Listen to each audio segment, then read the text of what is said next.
here we are sitting on the patio of you, Annie Downs. Yes. This is the first of these that we're doing, so Yes. I'm glad in some respects that someone who is incredibly inviting and makes someone feel super welcome is my first experience on a new friend's That's right. patio. Yeah. Well, great. I'm glad you feel that way. I have been very looking forward to this because we wanted to be friends in real life, and here it is. But also, this space is really important to me, and you call it your patio of peace. This is it's a very sacred spot for me. Yeah. And so to share it with you, like, for this purpose felt really special. So I was What's excited interesting, about this. I will say, like, my patio consists of a chair. Like, Yeah. there is a single Right. wicker chair. The reason why the patio of peace at my house means what it does is the view. Yeah. And that I've got some acreage and it just looks out into Yeah. nature. And the there's pool. also with the pool, this little, like, water running feature that just creates a Yeah. constant sound of water that, again, is just like, it's a calming, soothing thing. You have decor, and I just want to give you credit for Thank you. whatever these pictures are and whoever picked them out. They deserve a little extra something in their Christmas bonus, if you will. That's right. And I'm sorry about the color of the paint on the wall, but it's the HOA khaki. I didn't want to say anything, the HOA but khaki. it's very khaki. I know. It's very khaki. They just started painting the other buildings. They're like redoing it, and they're this awesome gray. And I was like, after I just did my patio. How dare you? Come paint this. So, if someone who's listening to this right now, whether it's in the video or on the podcast, has not yet heard of you, Yeah. I know you to be a New York Times bestseller and a speaker, a very, very nice human being. But Thank you. will you give just a little bit in your own words description of how you would describe yourself, how you think about the reason why you're on the planet, and how you hope to use the gifts that you have been given to bring those things to bear? Well, you've been very kind already to talk about. I mean, one of the reasons I'm on the planet is I want people to feel like they have a friend. I just really love the idea. I think people believe friends. They don't necessarily believe speakers and authors and podcasters, but they believe they're friends.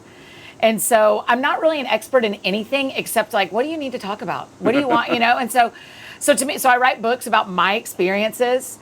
I do podcasts about conversations that all I'm doing, my best thing in my life, Dave, is I love when my friends become friends with my friends. Right? Oh, it's just, there's nothing better. So good. And so you are doing these videos with a bunch of my friends. Some of them you're really good friends with, some of them you haven't met. And I'm like, oh my gosh, we're all becoming one group of friends. And so that's what my podcast is to me, is every guest we have on. I mean, there is a rule that you either have to already be my friend or someone I want to be friends with.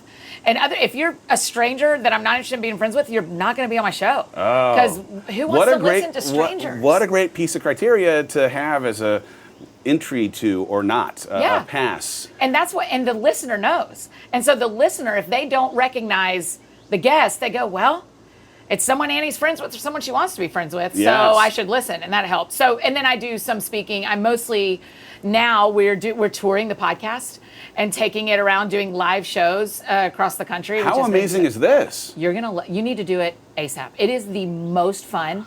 It's because everyone in the room are your podcast friends. Yeah. And so they've been with you for hours a week, and they're all there. I mean, you've done live events before, so you know, but there's something special about doing it. And we sit and do this in front of everyone, and it's a different show every night, so you're not doing the same thing. And this is rad. I need to know more about this off air because I want to do it immediately. There's something so cool about the intimacy created in people doing their dishes while they are listening, but because you're in their ear, there is some kind of a bond. Yeah. And I can only imagine seeing it in real life, in person, just takes what already exists and takes it to the next level. It's beautiful. When you're talking about only having people on that are friends or friends that are going to become friends, is there some kind of hierarchy of friend need? Like, are you climbing potentially to the place where you'll all be camping one day? Like, is there something, like when you envision this thing, because I want you to just cast it, speak it into being, where I am now meeting a bunch of your friends here in Nashville. Will we be whitewater rafting soon? Yeah, I mean, before next summer. I mean, we're going into the fall, which I don't know how much we whitewater raft then, but yeah, I mean, my dream would be next time you come to town, everybody's like, hey, Dave's here. Where you want to get barbecue? Yeah. And we all meet up and get barbecue, and then you are over it staying with Carlos and Heather, or you know, whatever. I think that is a real gift of Nashville. One of the things about, maybe this is true about Austin too, but a lot of people move to Nashville as orphans. They don't come with their families. They have decided to come here to pursue something. Yeah. And so then your friendships kind of end up moving into family pretty quick. It works in a lot of good ways. Some negative ways are it's when you're new, it's hard to get in. Yeah. Because you're not just joining friend groups, you're joining families. And so, but then, I mean, I've been here 13 years. And so it feels like, okay, here's some family groups. And then when friends from out of town come in, it's like, hey, let's get the group together.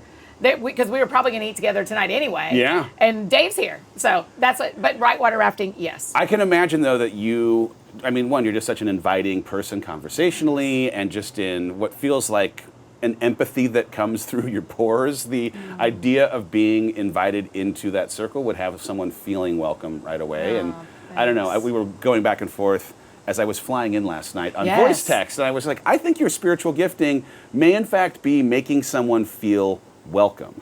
Because as a first porch to sit on, I was like, I cannot wait to get there. I don't know, there's something great about you. I think it's just a testament to the way that you are, but also like it bleeds through the work that you do. Oh, thanks. Let's talk a little bit about peace. Okay. You know, we are here in a tour around this idea that I manufactured or had to kind of work to create stillness inside of what at the time for me was a very chaotic world, and that getting me back to neutral was so that I could really distinguish the difference between what mattered and didn't, stay super connected to God, in the calm, have a conversation with and understand what it was that I was thinking and feeling in a way that could honor it and not try and push it away. Yes. When you create this space, as much as it is, yes, beautiful and ends up being special, what was, like, my intention with my patio was get back to neutral so that I can parse those things. Yeah. What was your intention in creating this space? For starters, I want you to hear me say I've watched you do this, and it has been a beautiful journey. Thank you. And awful. And beautiful to be encouraged by and moved by. And you really have. I mean, I think there's something really wise that people need to hear of when you aren't neutral, don't make decisions. When you aren't neutral, you can't parse stuff out, right? Even yesterday I was saying to my friend Ashley, who works with me, like, I feel high feelings about these 3 things, but it's because of this. So once this settles, let's talk about these 3 things. Oh, that's good. That's a good word. Okay, so let me tell you about the porch. The reason this patio happened is it used to look like a frat house out here. Like when I bought the place, this wall didn't exist. It was just a fence, and there was a sheet or some sort of piece of plastic between me and my neighbor. There was no curtains. The floor was old, and there was just one couch. The floor was blue. It was terrible. And I was out here some. And then we all got locked into our houses. Yeah. And the 4 of us that kind of live in this little area of patios had to, without communicating, we had to non-verbally decide who was going to be outside in their meetings and who was going to be inside in their meetings. Yeah. And so as the year went on, and I was in here, I kept a journal. I was in here 57 days. And as the 2 months went on, I thought, I need this to be a space that I love, not a space that exists. And so then last fall, once we were kind of out and about a little bit again, carefully, I had a friend, a designer, come in, and I was like, let me tell you what I need. I need a wall because I need more privacy. And I need the floor to be prettier, and I need the whole thing to feel better. I want a TV outside so that I can be out here. I need a fan because it was hot all the time. I need twinkly lights so that the night, and so I just kind of went, I've lived in this space, and as I'm saying it out loud to you, Dave, I'm feeling emotion because it's connecting with other parts of my life, but I had lived in this space long enough to know what I actually needed it to be. And so then I said, now I can make it what I need it to be because I've lived in it, learning what it wasn't. So interesting. That last line, immediately what I jumped to is how often we rush to fill space, create space that we believe will satisfy needs without actually understanding what we need. That's it. And there's something I think really beautiful about, even if you're in a season of suffering, appreciating that potentially that suffering is for your gaining some wisdom on what it is that you're going to need on the other side of having experienced it. Every time. Yeah. Every time we suffer in any way, whether it's waiting. I mean, my counselor, asks me often, are you waiting in the longest line possible at the grocery store? Because there is something good that happens in us when we suffer in little bits. When we suffer in big bits, we've had practice and we've learned how to survive it and what we need from it. Yeah. And so I wait in long lines at the grocery store, and I try to keep my phone in my purse. And I just talk to myself the whole time, Dave, like, yo, what are you feeling? Yeah. What happens if that line goes faster? What happens if the person in front of you makes a mistake? What does that mean about your life? Then what? And I have like a tiny counseling appointment every time I'm at the grocery store with myself, because I've got to learn to suffer better. Yeah. And What's interesting too, sorry, I didn't mean to cut you off, but in real time I'm doing this challenge, and the week's theme ends up being about the importance of stillness. And we had a coaching on Monday night. And I was trying to understand from the community ahead of the teaching, what is it about stillness that is hard? Yeah. And what's interesting is one of the things that was said over and over was not so much that they can't find a place or that they can't even carve out the time. Though those are things. Yeah. It's that there's a discomfort in sitting in our own thoughts. Oh, yes. Right? That if we actually were to create enough room to allow some of what we think or feel to finally bubble up and not be pushed back or challenged by the noise that just exists, we'd have to face it. Yeah, and then we have to deal with, what does that mean about what I believe about myself? And what does this mean about what I believe about God? And all of a sudden you're facing these thoughts that go, if I actually talk to this thought, it could change the paradigm of my life, and I'm scared. Yeah. And so, yes, stillness, my personality isn't very still. I move fast a lot. And so to find that stillness and that peace in me is on my Sabbath, on my days, I take a day every week to not work and to rest and not be on my phone and not really watch TV. And I grieve almost every week because I have gotten still and I haven't. And so on Saturday morning, I can go like, well, this thing happened Tuesday night that I just didn't take time to feel it. I can feel it right now because I'm still. The first few times I did that, Dave, it was what all your friends are afraid of, is how deep it will be and how paradigm shifting it will be. But now that it's part of my practice, it's easier. Yeah. And I'm not scared of it anymore. Okay, so the book, Built Through Courage, you've got a lot of work around bravery and courage. There's courage in creating that space, right? Yeah. It requires cultivating something that will have you facing the uncomfortable, whether it's in your thoughts or emotions. But talk to me a little bit about your relationship with fear and your relationship with courage or bravery and how you think about each. I think they both really matter. I think fear tells you something. If we were getting real spiritual, there's a lot about in the Bible that says perfect love casts out fear. You know, things like that you're supposed to say to yourself. And I'm just not great at always believing that. And so I think a really brave thing, something that takes a lot of courage, is being a good friend to yourself. I think it actually takes courage to listen to what you're feeling and to listen to what you're thinking. And so my relationship with fear and courage connect really closely with my own friendship with myself. Of going, hey, I hear that you're afraid. What are you afraid of? Or, man, you snapped at that person. What are you afraid of? And because most of the time for me, it does come down to a fear. And when it comes to courage, I mean, I think being brave is what we were all meant to do, right? I think we work so hard to be comfortable, sitting out on a porch that I paid a lot of money and spent a lot of time to be comfortable in versus the frat house it was. We work really hard to be comfortable, and I want to work that hard to be brave. And to be uncomfortable. And sometimes for me, Dave, the brave thing is to step into a conversation to say, hey, I need to tell you what I'm feeling. And sometimes the brave thing is going, I trust this whole story enough that I'll sit back here. Yeah. And see how it plays out. That's going to take courage for me too. So they both exist in my life on a pretty regular basis. I talk to my fear more than I talk to my courage. I feel like me and my courage listen to the fear and go, I hear you. I don't believe you. And then you go, okay, you know what? That is not even possible. I said it to Ashley this morning. I was like, I'm afraid that the podcast I released today is going to cost me something more than I want it to cost me. And she said, who's telling you that? I was like, well, it ain't God. It ain't me. It's the fear telling me that I've done something brave that's going to cost me more than I wanted to pay. And so I go, I hear you. But courage says do the right thing. Courage says do the thing you know you're supposed to do. And things do cost you. That's the problem with fear, right? Is it's not always 100% a lie. There's always like, well, you can't be sure that that's not a lie.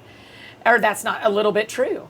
And so then you go, okay, if that played out to be true, do I still wish I was brave? Yeah. Yeah. Yeah. Is it that too you're tapping into the times in your life where, in spite of the fear, it didn't go away, you chose bravery, you had an outcome, you realized, oh, it wasn't as bad as I thought, or I ended up growing because of, or the thing I was most afraid of, it actually ended up revealing something that brought something new into my life that I would have never otherwise had as a part of my story if not for saying yes to a thing I was afraid of. Always true. Yeah. Always true. My book, 100 Days to Brave, the number one quote that people say and pull out and that I say a lot is brave people it's not that they don't have whispers of fear, they just don't listen to them. Yeah. Right? You just don't listen to them. And because even when you're courageous and it costs you something, even when you make a move or a step that feels hard that you're glad you did and it'll cost you something. Every yes is 50 no's, right? Like, that's just part of the gig. And what ends up happening for me is I can either say the next day or the next minute or the next year, oh, I see why that happened. Yeah. I see why. I don't often go, I hope that happens again. I would do it all over again. I'm like, people say I would do it all over again. Not me. Yeah. There's a lot of this I wouldn't do all over again, but I'm so thankful to God for what I learned from it. Yeah. I've said as many times as I am allowed to, I do not want to repeat the challenging times in 2016 when we had foster kids come in and out of our house. Yes. But I am grateful for the way it tested our strength and our faith. I do not want to relive 2020. It was the hardest year of my entire life, by far. Also turned out to be the best year of my life. And I wouldn't have been the beneficiary of my best coming forward if I hadn't had to go through my worst. I didn't get to dictate the terms through which that good year would come. Yes. But I also don't want to have to necessarily go through it again. Man, that I didn't get to dictate is so important, because when we pray and go after things that we believe are for us, we don't get to dictate how they come. Yeah. It's so often I feel like God will whisper back to me, I'm answering the thing you prayed for. I'm just not doing it the way you wanted me to do 100%. it. But I'm doing what you asked. And 100%. I go, no, I don't, but I wanted it to da. And he's like, oh, that's cute. Yeah. That's how it goes. What's great too is it actually, I'm like kind of 18 months away from this hardest part of my journey. And I know that there are more hard things that will come. And in some kind of a beautiful way, the promise of when those hard things come, you'll also have that same opportunity for growth. Yeah. Is permission to not worry necessarily about it or try to preempt those hard things from happening. Like, I'm on a journey that is going to go from the bottom left to the top right of the chart. Yes, but of it's the chart, the of whole the chart. Yes. But it's not linear, right? Like, I'm going to have 3 good weeks and then a bad one. I'm going to have 3 good years and a bad one. Like, I'm going to do my best every single day to have better tomorrow, just be part of my story. And yet, it's not linear. And the idea that when that hard time comes, the unexpected diagnosis or bad set of news or whatever it ends up being, that I've been through something hard and it produced something good, is that, again, it's just a promise of, hey, this is what's possible inside of something that you wouldn't have necessarily voted for, but will have fall at your feet. A friend of mine says, it's not that I have great faith, it's that I have a great memory. Ooh. Right? That's and I good. thought, man, that is so important. That's because good. She's like, that's why I journal. That's why I keep track of what's happened in my life, is that it's not that I am like so full of faith that the next thing's going to go okay when I'm suffering. It's like, no, I just remember. I remember how this ends. Yeah. And so I can do this again because I am a person. I've lived. Okay, so this is so interesting. It's a great segue into the thing I was going to actually ask you about next, because I am very much, especially in this last wild, chaotic window of my life, in a season of yes. As in, I am saying yes to almost anything that is presented to me, even as it ends up terrifying me, because I was operating for a very, very long time, thinking I understood how the story ended. And when it didn't end the way that I thought it would, with the work I was doing to try and control the narrative to that end, I was given a freedom permission slip to let go a little bit in that surrender, not think that I actually have control. What a blessing. I don't, you don't, none of us do. But that also, maybe there's some other things I ought to be trying that I've never had as a part of the playbook, to see what ends up coming from them. And what I think is interesting is, in your book, you talk about this idea of embracing being an amateur, Yeah. right? Like I am embracing being an amateur in like every single part of my life, but in That Sounds Fun, like that is a through line. And it's something that I think just like universally people struggle so much with because of this worry of not being great at first, or what people are going to say, or how they're going to feel when they don't, when they fail. And you inevitably are going to. I'm in real time working on a few different things that I know I'm going to fail at, but I'm doing it in part, I think, to fail, so that I can learn a little bit from that failure in a way that maybe reframes how I even think of failure in the first place. Talk about being an amateur, because like that was a long runway for great. Embracing amateurism, or the idea that like the good comes in those spaces where we give ourselves permission to be an amateur is it's a courageous act, but it's also like life-changing if you can get there. I think we all think everyone else, we walk into the bar and everyone else is 2 drinks in about everything. Mm-hmm. We think everybody else is 2 drinks in and they know what they're doing and we don't know what we're doing, and they're all calm and we're not calm. And we forget that everyone is new at something every day. We're all new at today. You and I have never done this day before. Yeah. We've never sat at the same table and had a conversation like this. And while we both know how to talk, we didn't know how to do this. Yeah. And I think we just need to remind each other a lot that every day you're doing is braver than you think it is. Yeah. You are braver than you know, right? Because you don't know how to do this. And so we just have to pick up things. Like even I'm trying to learn to juggle, and I'm not great at it. I didn't mean to laugh immediately. Right, that of is course not you can that is laugh. a thing that I should be celebrating, Annie. No, I should not be laughing at you trying something new, and that is terrible. We'll edit this in post. No, keep it. It is fine. It is absolutely fine. I feel no shame about you laughing at my desire to learn to juggle, but I'm not great at it. Yeah. But the reason juggling matters is because I need to be not great at some things for a long time. Yeah. Because I've done my job for a long time at this point. I've done unmarried life for a long time at this point. I've done this house for a long time at this point. A lot of the things that are rhythms in my life aren't new. Yeah. And so when you get there, you have to start inviting. I mean, it's that surrender. You have to start inviting new things. Now, I'm not brave enough, like you're saying you're building these new projects and doing these things you don't know if they're going to work. I'm not doing that yet. I'm just learning to juggle. And then we'll get into the world of, professionally, the thing we built last year was the That Sounds Fun network, where we really host and manage 10 other podcasts to help them get out into the world. Yeah. And that took a lot of courage, because it was removing ourselves from my show in a safe network and going, let's just make our own house. Yeah. And invite everybody to live here. So I have done it, but juggling matters because it's not coming easy to me, and there's an emotional thing to it for me.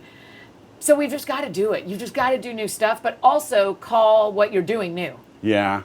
I just had this experience where I declared that I was going to go and do a triathlon. I saw this, yes. Okay? I ended up having a really emotional experience, in part because it didn't go as well as I was expecting. I didn't train the way that I needed to for a part of it. And so the open water swim just kicked my butt. I mean, like, just kicked my butt. But there was something in trying something new, even though I didn't train for the right race or train in the right way for this race, that I have an awareness now of what is necessary to not just accomplish, but really slay that open water swim the next time I do it, only because of a willingness to try and fail at it and be embarrassed about it and have some shame for... Were you embarrassed? Oh, I was embarrassed because I was so proud of this thing that I was going to do, and the social, public nature of the world that we operate inside of just felt a little bit like, oh, I'm a little exposed for having bragged-ish about this thing that I was training for. But my biggest emotion in any of it was I knew that I could have trained in a way that would have created integrity between me saying I was going to do it and keeping that promise to myself by actually getting into open water and having a coach and doing it enough times so that I was as prepared as I could have possibly been when I got into the water on the day of the race. Yeah.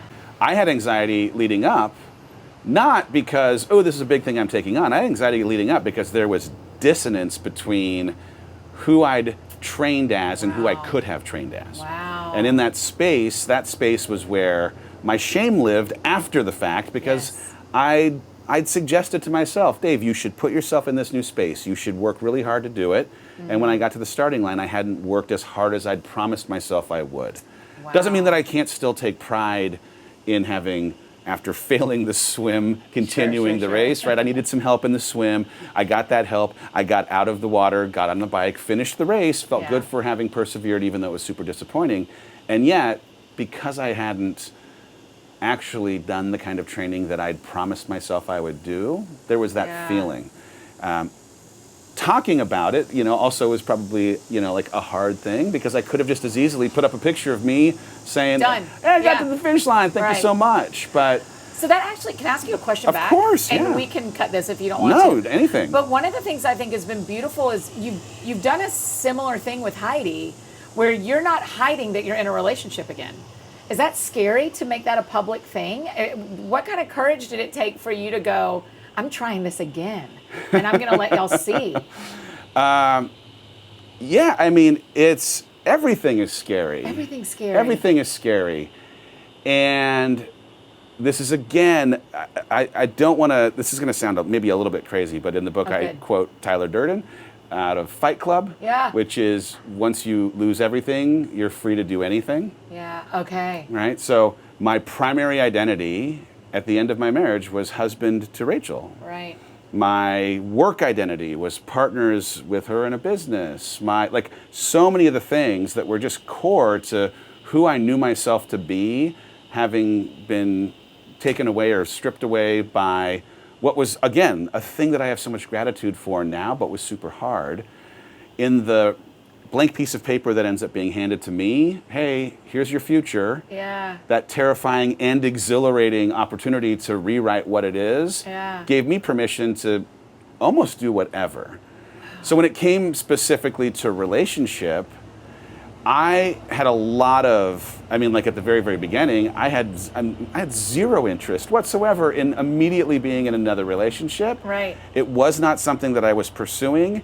And there's no other way but to say, it felt ordained. It felt like there was something there in that my ask for her to come on to my podcast to talk about divorce and rebuilding and some of the shame involved and some of the whatever, all the feelings.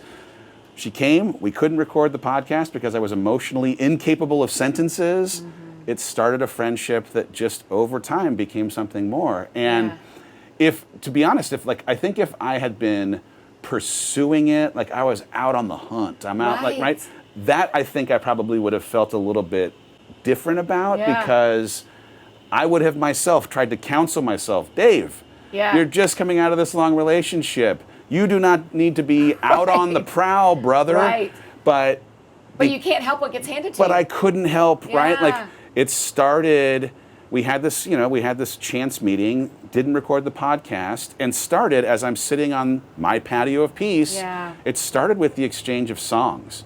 I was talking to Coffee Anderson yesterday about this. Yeah. The first song that Heidi sent me was his version of Holy Spirit. Yeah. And it was on that back patio where, again, still I'm processing my grief with a ton of tears. Yeah. And this attempt to try and connect to God on a patio. Music by someone like Coffee or Ben Rector or whoever it might be was just complicit in this. But so many of those songs were being sent via text by this person whose interest at the beginning truly also was friendship and empathy for shared experience in the way that we were both coming out of relationships. She was a little further along, and that she and her ex were about a year into their journey. Yeah. We met when I was only a couple months out of this, and so it just took a little bit longer, a bit of time. Your question 18 minutes ago was that I feel comfortable or uncomfortable, frightened or not in sharing our experience. What's interesting is I don't know that I even thought that much about it. Wow. Because I have learned that the times when I feel the best about myself, when I'm by myself, are when the person that I am representing to you as a friend or to my community online is in integrity with the person that I actually am. Yeah. And so If there are times when I am really good. struggling, right, and I'm representing that everything is awesome, I feel terrible about myself when I'm by myself Yes, because of yes. that dissonance. Yes. And at the same time, if things are going well, and that a piece of those things going well is that there is something in relationship and an amazing person in Heidi. Yeah. Not talking about it would have created some integrity issues that, again, would have made me feel like I wasn't being an authentic representation of myself. And so Yeah. it was just like, you're going to get what you're going to get. You're going to get the, like the stuff that's great on the days that are great. Yeah. And in real time, not that this is a relationship podcast about me and Heidi, like Heidi and I are still comfortable talking about how hard it is to try and date after having been married with 4 kids, 973 miles apart, with, like different parenting styles and a whole host of things. But, there's still, I think, beauty in our attempt to try and figure out how to make it work, even though it's still going to be messy. And there's something, I think, in the messiness that says, if you're going through anything like this, person in the community, well, good news, it's normal. It is so scary as a public person to talk about dating. Yeah. It's a strange thing coming out of a relationship where the relationship was good and the reasons for the relationship ending were 1,000 small things and a single question. I put it in the book. Rachel asked me, do you think you can be the man that God created you to be, married to me? Which is a super heavy, floor falls out from under you kind of question. Right. But the transition of our relationship was a surprise to me, but was also like a real surprise to the community of people that we were in relationship with every single day. And so they, I think, rightly felt like, wait a second, what in the world is even going on here? And so if there was anything, I tried to track back, are there any things that we could have done differently in having had a podcast where we were talking about the things that were going on in our relationship, and not oh, we figured it out, but oh, we are working through this. That I think at times had people thinking, oh, these guys are relationship goals or whatever, instead of what for us was trying to do our own version of therapy in a podcast mic. So I think a little bit now through the lens of, okay, careful to not make any of the mistakes that you may have made previously in having people believe their version of truth. I just want to, right? I don't know, in anything, I'm not interested in being a relationship coach necessarily, but also if I'm going to show anything about relationship, I'm going to show, hey, there's really, really great stuff, and also it's really hard, and there's plenty of days where we're, working on things. And it's the open water swim. 100%. That's what made me think of it. Is I thought sometimes I worry that I can't open water swim in front of my friends online because they put so much hope in me finishing the race. And they are going, I will have hope if it goes right for Annie. Yeah. So then I go, well, I can't swim in front of you. I'm obviously not talking about swimming. Yeah. I can't swim in front of you because I have sensed, may not be true, I've sensed that you're banking your hope and courage on my hope and courage. And therefore, I have to do this privately because it adds gravitas to this swim that I do not feel. Yeah. And so it has to stay until the relationship is more settled or more a conversation has happened that said, can I be public about this, right? I've wrestled with what kind of courage it takes to be wise and public about romantic relationships, open water swims, because of how much I feel responsible for the hope I sense people have put in me. Is that a terrible thing to say? Oh, no, I love this. And the only thing that's worse than letting them down, if you will, because of it being harder than, of course, anyone likes to believe it to be, right, is only showing them the open water swim once you have perfected it in a way that makes them think that there is something wrong with them for not being able to swim well at the beginning. Right. And that, if there's anything in if people were to ask, like, Dave, how do you think about yourself or your brand or whatever? Like, I think the thing I probably get most often is like, wow, you have a willingness to talk about things that are both hard and good, but like the hard stuff probably connects more to people because of it actually making them feel freaking normal, because life is hard. It is a struggle, and then like seeing something of our shared humanity in the struggle of someone else that you admire, who does through perseverance end up figuring out how to swim, that they aren't discounting how hard it is to learn how to figure out that open water in the like that messy middle part. Right. At least makes it feel like, oh, okay, good. They're normal. Like I got plenty of notes in the triathlon story. I was like, thank God you failed that part, because otherwise, like I would again question if you are just wired differently or a cyborg. Are you even a human? That's human? Exactly right. That's right. I'm a human. Like, what are you talking about? Of course I'm a human. Yeah, it's just that balance, right? Because it's hard to Insta story from open water. Yeah. And so it's in my life I have felt this like, okay, let's do the training, and let's talk about the training, and let's talk about.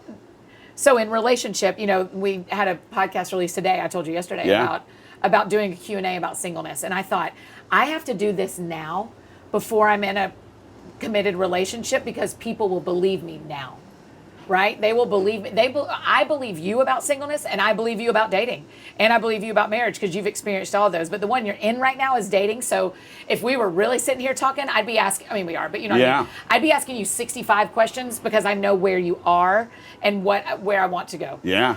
And so save those for tomorrow. I'll do the podcast tomorrow, and you can ask me anything. Well, no, I want to ask you like over a meal without microphones. Yes. So it mattered to me that the courage that today asked of me was, will you talk about the thing while you're still in the middle of it, versus getting to the other side and going, look, I did it. Yeah. Look, I'm in this relationship that y'all want to see, and now it's all going the way you all wanted it to, and I wanted it to, and then the fear. So then the next open water swim for me is dating publicly, or dating, being in relationship, because historically I haven't been public about it at all. Yeah. So I'm still figuring out what this all looks like and what courage looks like for me in this area, but I am experiencing it in real time today about my swim. Yeah. Well, I will say, because I've tried to take any learning I can out of the things that didn't work as well in a marriage that didn't continue, there are certainly, I think, guardrails, boundaries that need to be established between both people on how much you want to share, whether it's okay to or not.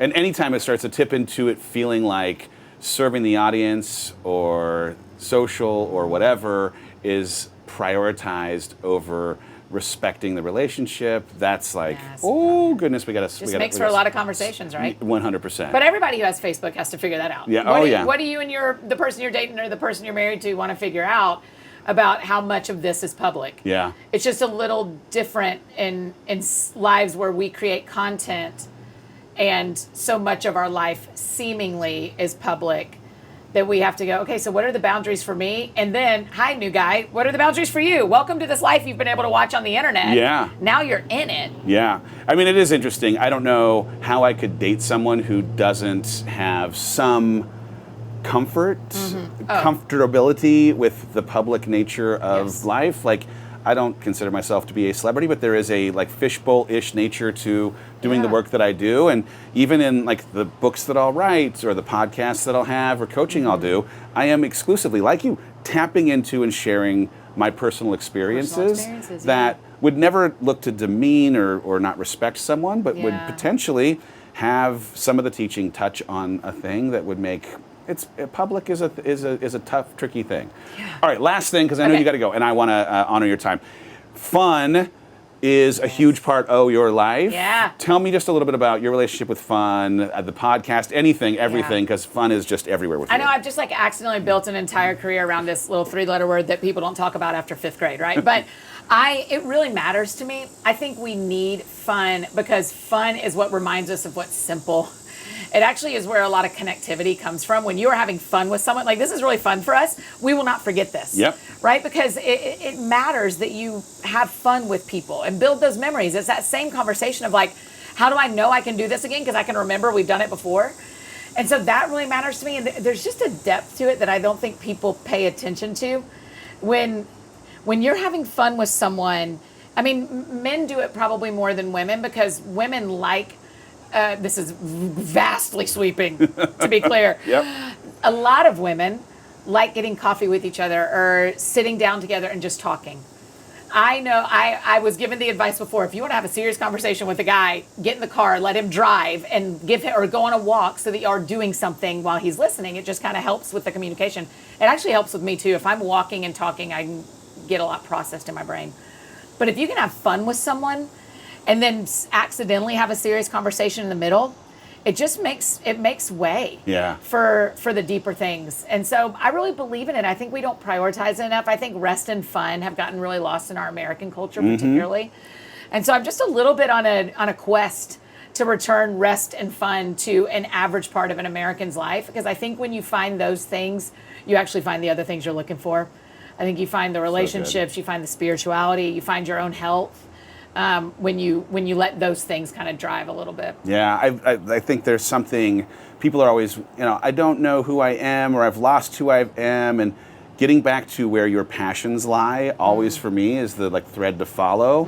What did you want to be, or what were you into before you became who you've become? Yes. Right? And fun so often is this feeder pool for passion. Yes. And the places where you have the most fun, often you are an adjacent space to the places where your passions live, and if you can cultivate those, they can lead you to purpose, they can lead you to fulfillment and all those things. But if you're not allowing yourself, for whatever reason, I'm not allowed to, I can't indulge in, it's selfish, or it's culturally not something that people are necessarily going to champion. It's about asking why. Yeah, I mean, you're closing yourself off though from the possibility of getting closer to something inside of the passion space that would lead to something more. That's right. That's exactly right, Dave.